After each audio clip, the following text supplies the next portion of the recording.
Itong si Stefano, ha? Italian to eh. Stefano, paano ba manligaw ang isang Italiano? Siyempre, romantiko. Paano? Pakita mo ka. Paano? Siyempre, bibigyan ng mga chocolate. Chocolate? Na may heart. Paano kayong yung maging girlfriend matuwa ba? Kasama ba yun sa techniques ng mga Italiano? Magbigyan ng chocolate? Oo! Kaya pala yung mga Diba? Parang ilang mga Secret!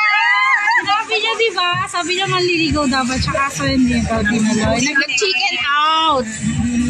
Oo. Nangligaw siya, nagbigay siya sa akin ng, tandang-tanda ko pa yun, Ferrero na heart na chocolate. Sayang! Tapos, bear, teddy bear. Tapos, Nakatabi pa? yata. Tapos naalala ko nun, syempre crush ko si Steph. Meron silang Sayang. road number, yung JCS sa ASAP.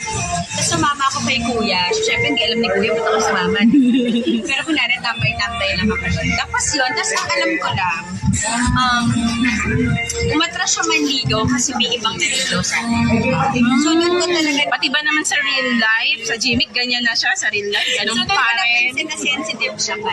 So nung parang akala na siguro, hindi siya yung nag-back out siya. So medyo nasad ako nung parang, kaya lang, syempre, Yung nauutal po kayo pagka-eksena nyo?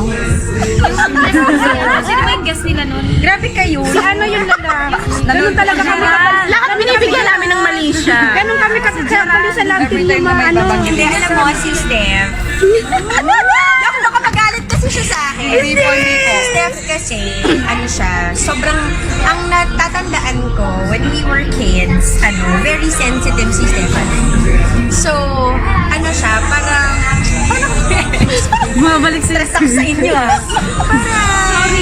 parang pag tumitingin siya, siguro manonotice yun, kahit ako nakikita ka hanggang ngayon. Kapag may eksena talaga kami na nagtitinginan kami, hindi ako, naiilang ako. Kasi pag tumitingin siya, yung tingin na talaga para siyang, hindi lang tingin na parang titig, parang alam mo talaga na there's something in his eyes, very expressive yung mata niya. Kaya din most of the times na magka-eksena kami sa Jimmick, lagi akong tawang-tawa.